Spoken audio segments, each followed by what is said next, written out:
let's break that down into 3 or 4 bits then. Let's talk a little bit more in the detail about what you do. Let's talk a little bit about how it's paid for. And I know that there's a sting in that tail with the Northern Ireland Stormont not sitting. So it'd be nice for people to hear that.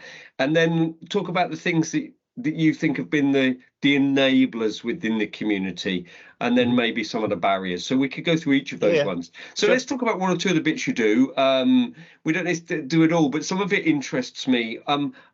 So you started with the physical activity, but you're now also doing some recovery groups. So do you actually have some folk that come to you and you are their only form of recovery in a sense? They're not also doing AA or anything. They're literally doing that through you. They're doing some sort of structured behavioural change, drug substance change with you, yes?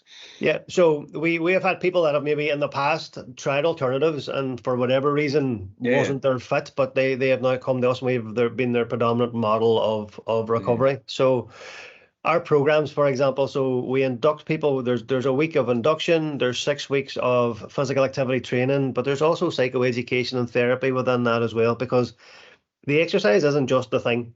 It's everything put together. It's the group, it's the community, it's the values and the ethos. So we give people a structured program that they can come from a Monday to Friday and on a Saturday twice a month. So outside of residential rehabilitation, it's probably the most consistent and most kind of in-depth program that there is available, especially in Northern Ireland anyway, outside of the statutory rehabilitation.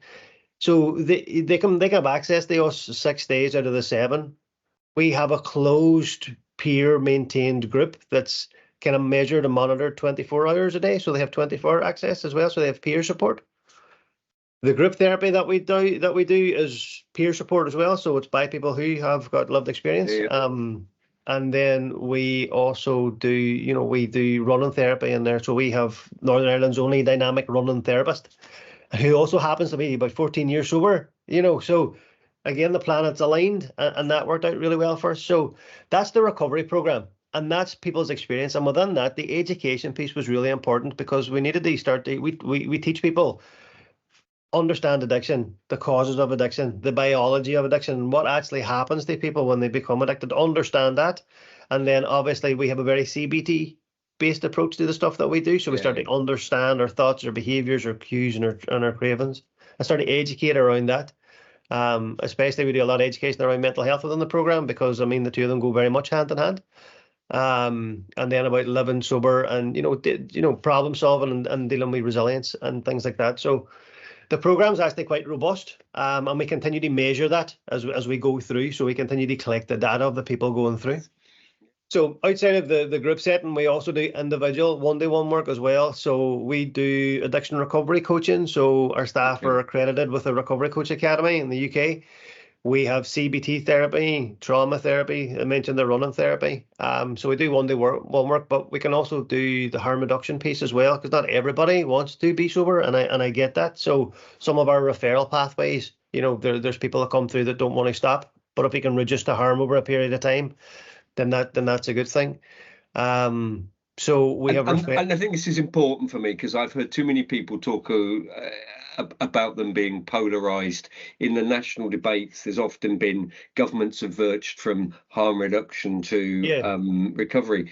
But if you don't have harm reduction, you don't keep people alive to recover. Yes, Listen, and I'm like, I'm kind of glad you said that because I find myself kind of almost what I perceived being seen through this lens of this medieval ye old abstinence approach to recovery. And I run a physical activity program. I cannot have somebody in 2 bags of cocaine coming in, doing exercise and having a stroke. So there has to be some limitations about some of the work that I'm doing. And I think too, and I'm aware of my lived experience in this. So my experience has told me that this works and sobriety works.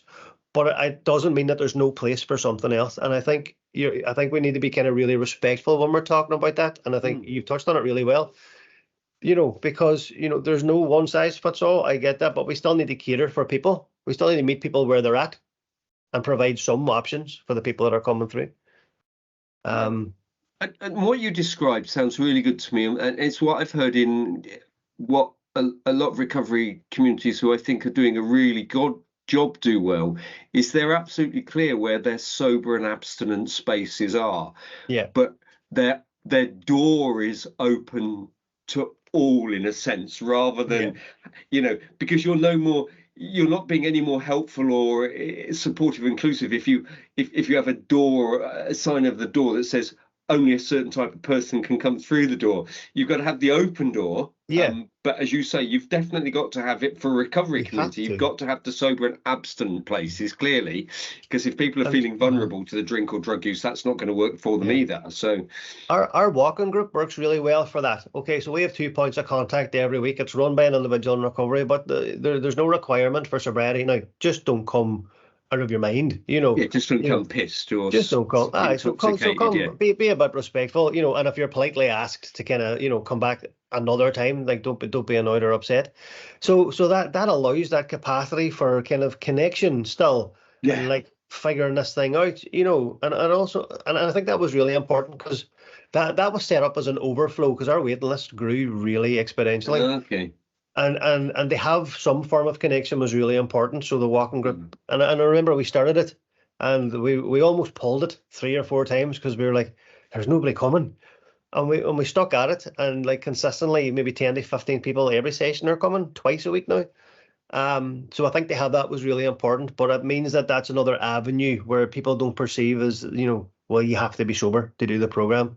It's meeting people where they're at, and I think that was really important.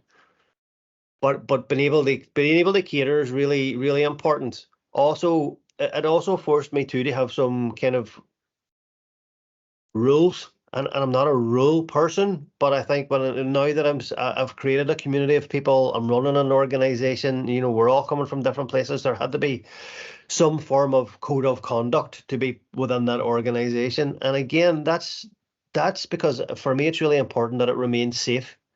Yes, of course. And I think, and it's really important because if people don't feel safe, they can't be vulnerable. And if you can't be vulnerable, I don't think you can open up and grow and change. So we had to start doing these things. And then that's when the complexities of running a community started to kind of come in. And it's been tough. There's been some really difficult things we've had to deal with over the last few years. Again, people are people, things happen, and sometimes spectacularly things happen.